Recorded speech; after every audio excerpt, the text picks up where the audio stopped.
भारत और चीन के बीच अब जंग सिर्फ सीमाओं या कूटनीति की नहीं रही, बल्कि अब यह जंग खाद्यान्नों के नीचे छुपे खजाने की है। वो है रेयर अर्थ एलिमेंट्स की। और इसी मोर्चे पर चीन ने भारत पर अपनी ऐसी पकड़ बना ली है जो हर साल और ज्यादा मजबूत होती जा रही है।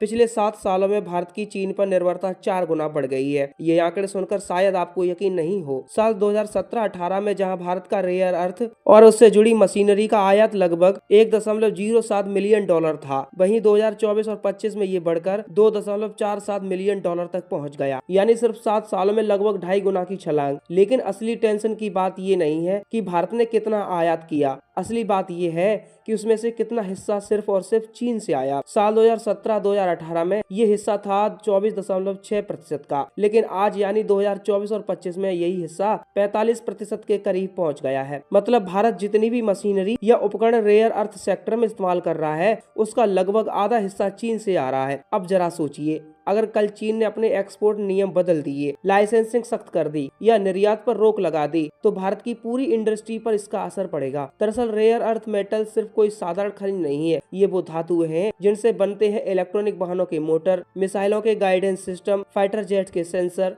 पवन चक्कियों के टरबाइन और हाईटेक स्मार्टफोन्स के स्पीकर तक। यानी भविष्य की हर आधुनिक टेक्नोलॉजी का दिल है, और इस दिल की धड़कन फिलहाल चीन के हाथों में है। आपको यह जानकर हैरानी होगी कि चीन आज दुनिया का सबसे बड़ा रेयर अर्थ प्रोसेसर है। खनन से लेकर सेपरेशन, रिफाइनिंग और मैग्नेट बनाने तक पूरी वैल्यू चेन पर चीन का कब्जा है। यही वजह है कि चीन के पास सिर्फ रेयर अर्थ नहीं, बल्कि उसकी टेक्नोलॉजी पर भी मोनोपोली है। भारत के लिए सबसे बड़ी चुनौती यहीं से शुरू होती है। हमारे देश में रेयर अर्थ खनिज तो है, लेकिन उसे निकालने और प्रोसेस करने की जो मशीनें चाहिए वो हमें चीन से खरीदनी पड़ती हैं, और यही निर्भरता अब तेजी से बढ़ रही है। उदाहरण के लिए मैग्नेट बनाने वाली मशीनरी का आयात साल 2018 में जहां 16 मिलियन डॉलर था, अब वह बढ़कर 86 मिलियन डॉलर से भी ज्यादा हो गया है। यानी लगभग 5 गुना की बढ़ोतरी हुई है। इसका मतलब है अगर भारत को अपने इलेक्ट्रॉनिक वाहन, अपनी डिफेंस इंडस्ट्री या अपनी क्लीन एनर्जी योजनाओं को आगे बढ़ाना है, तो अभी भी चीन के बनाए उपकरणों पर निर्भर है। अब आप खुद सोचिए, आत्मनिर्भर भारत का सपना अगर चीन की मशीनों पर टिका हो, तो क्या वो सच में आत्मनिर्भर कहलाएगा? चीन ने बहुत सोची समझी रणनीति से बढ़त बनाई है। एक तरफ उसने अपनी घरेलू कंपनियों को सब्सिडी दी, तो दूसरी तरफ विदेशी बाजारों को अपने सस्ते लेकिन जरूरी उपकरणों से भर दिया, और फिर धीरे धीरे उसने उन पर निर्यात नियंत्रण लगाना शुरू किया ताकि दुनिया उसी पर निर्भर रहे। अप्रैल 2025 में चीन ने 7 तरह के रेयर अर्थ एलिमेंट्स पर एक्सपोर्ट लाइसेंसिंग लागू कर दी। मतलब अब कोई भी देश बिना चीन की अनुमति के ये मटेरियल्स नहीं खरीद सकता। यही चीन ने अब उन उपकरणों पर भी नियंत्रण बनाना शुरू कर दिया जो रेयर अर्थ को प्रोसेस करते हैं।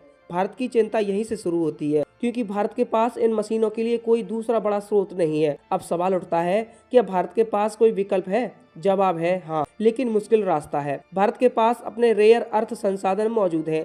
केरल, ओडिशा, तमिलनाडु और आंध्र प्रदेश में भारी मात्रा में मोनाजाइट जैसी रेतें पाई जाती हैं, जिनसे रेयर अर्थ निकाले जा सकते हैं। लेकिन समस्या यह है कि हमारे पास उस स्तर की प्रोसेसिंग यूनिट्स नहीं है जो इन्हें उपयोग में लाए। भारत अगर चाहे तो जापान, अमेरिका या ऑस्ट्रेलिया जैसे देशों के साथ मिलकर अपनी रेयर अर्थ वैल्यू चेन बना सकता है। इसी दिशा में क्वाड देशों के बीच सहयोग की बात भी उठ चुकी है, ताकि चीन का वर्चस्व कम किया जा सके। इसके अलावा भारत को अपनी घरेलू टेक्नोलॉजी इंडस्ट्री को भी मजबूत बनाना होगा, ताकि प्रोसेसिंग और मैग्नेट बनाने वाली मशीनें देश में ही तैयार हों। क्योंकि अगर ये नहीं हुआ तो आने वाले समय में भारत के सामने वही हालात होंगे जैसे सेमीकंडक्टर या सोलर पैनल के मामले में हो चुके हैं। यानी चीनी सामान सस्ता तो है, लेकिन उसी पर निर्भरता बढ़ने से रणनीतिक कमजोरी बन जाती है। चीन जानता है कि दुनिया ग्रीन एनर्जी और डिजिटल टेक्नोलॉजी के युग में जा रही है, और इन दोनों की रीढ़ है रेयर अर्थ मेटल। इसलिए चीन ने इन्हें अपने नियंत्रण में रखना अपनी राष्ट्रीय सुरक्षा रणनीति का हिस्सा बना लिया है। भारत को भी अब इस हकीकत को समझना होगा